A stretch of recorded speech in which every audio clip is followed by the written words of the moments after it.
Let's talk about Anchor. If you haven't heard about Anchor, it's the easiest way to make a podcast. Let me explain. It's free. That's right. No more excuses. Get your lazy ass off the couch. Go start a podcast. There's the creation tool that allows you to record and edit your podcast right from your phone or computer. Once again, no more excuses. Anchor will distribute your podcast for you so it can be heard on Spotify, Apple Podcasts, and many more. Could it be easier? Even better, you can make money from your podcast with no minimum listenership. That's right, they're paying us for this ad. Thank you very much, Anchor.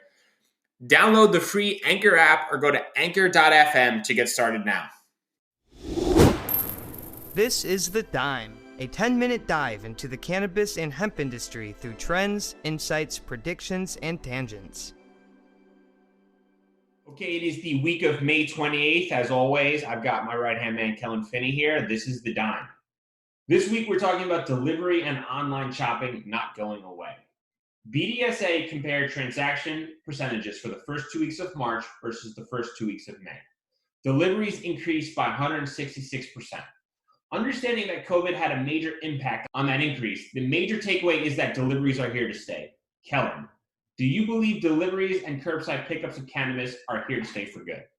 Yes, I do. Main reason I think is that anyone that purchased cannabis prior to legalization, this is probably how they got their cannabis, from curbside pickup or a delivery from their good buddy came and stopped by their house. And so it's natural to people. It's comfortable. It plays with all of the social distancing guidelines. So I think that, it's here to stay. And I think that not only is it here to stay, but it kind of evens the playing field for the white market. That's how I got cannabis, was either curbside pickup or a delivery. What about you, Bryan? Is that something you were used to, getting cannabis over in New York? I know that they do it a little different over there, but that's the only way I'm used to getting cannabis delivered, is to have someone come drop it off at my house. And I think it's funny that the cat's out of the bag now. At the end of the day, once the consumers get comfortable with an idea, whether that's online deliveries, right, with Amazon, where the 2-day delivery, now everyone's expectation is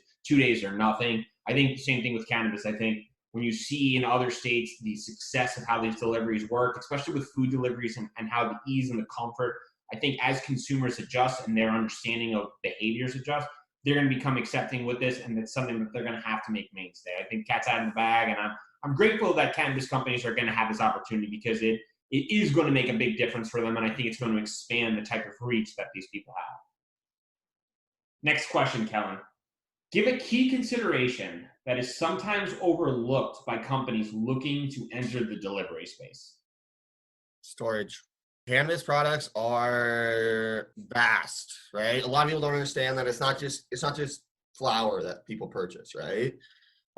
Flower is the main item that's purchased, and it accounts for probably a third of all cannabis items that are purchased. And even flower comes in a myriad of different containers that all need to be stored differently. But then there's concentrates, right? You have dabs that they're stored in 1 gram drams, which are these little tiny glass containers that hold the concentrate. And say you have 10 of those and you store them upright, and then all the concentrate will leak out and exit the container because it's not foolproof containers, because they're still learning. So then you have a giant mess of concentrates in an individual's car, and they're driving around. A lot of people overlook it. They just think, hey, I just need a car, and I need a guy to drive the car, and I need an app and some software for people to place orders on, and that needs to coordinate with my driver. And yes, all of that does need to happen, but the storage of the product, I think, is just completely overlooked, and people just think they're throwing a bag of chips in their car. I think that's going to be the number one thing that's going to have to be pursued, especially with temperature changes and all these other variables in a car. Either that, or they're going to have to make it temperature controlled, humidity controlled within these vehicles. Now the cost of just one vehicle is going to increase dramatically, let alone the fuel cost of adding all that weight to the car. There's a ton of different things that I see people just don't even consider when they're just saying, oh, I'm going to start a delivery service. I can create a software app that has geolocation and tracking. I think that that's the number one thing that's overlooked when people are trying to jump into the cannabis delivery space specifically. Bryan, do you think that cannabis storage, is that something that would occur to you if you were starting a delivery business? Yeah, and I spot on, right? You're not going to want to spend $100 on edibles and you get them and you take out your gummies and you're like, these are melting.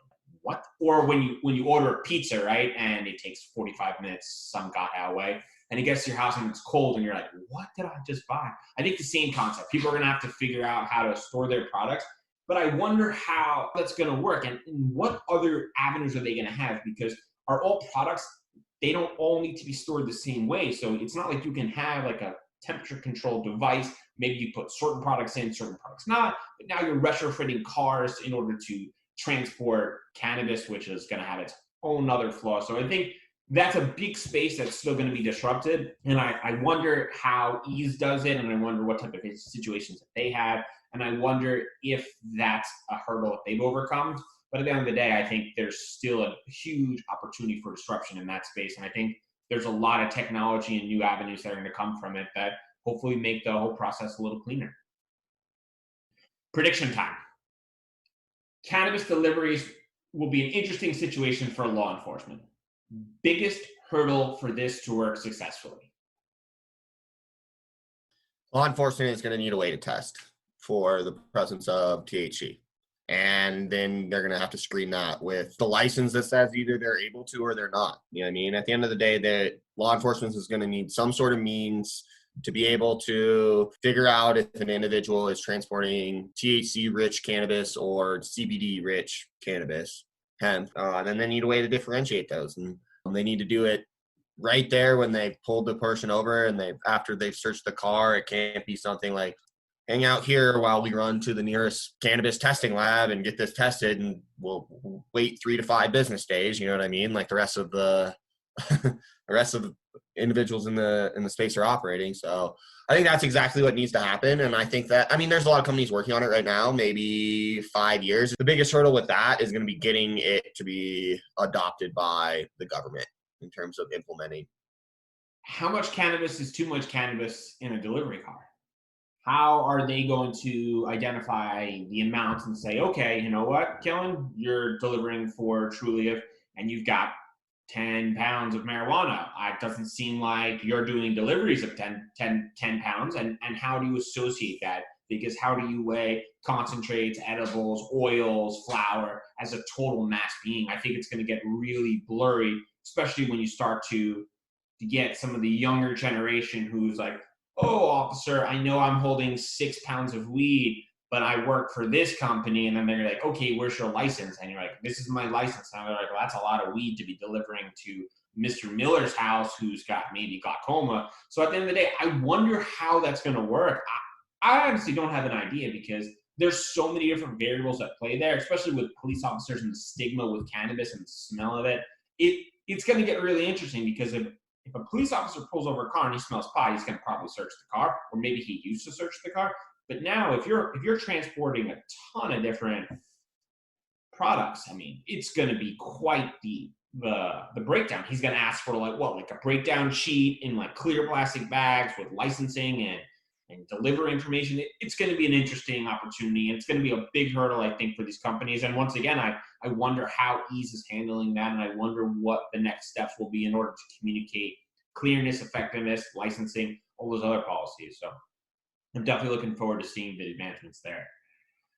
Yeah, I think they'll probably have to make a whole new category, because you're only allowed to have an ounce on you personally. And then if that's the limiting factor, that the delivery cars can only have an ounce because it's their personal car that they're using, right? Then you're going to have to station your fulfillment centers and kind of follow Jimmy John's delivery kind of model, where within a certain radius of the fulfillment centers. So it's almost like they need to generate legislation just for deliveries. Or we just let Amazon do what they do best and just deliver my packages, my food, and my cannabis all at the same time. So right. What year do you think Amazon delivers cannabis, Bryan? Probably soon. And I just have to make this disclaimer. I am a long-term investor in Amazon. So I have to put that out there. Go with Amazon. They're probably the best stock. And 2025, you think Amazon's delivering cannabis? Probably sooner. 2024? I can't wait until my drone is dropping off my pizza, my edibles, and the 9 packages my wife ordered in the last 7 days. All right, everyone. Thanks for joining us on The Dime.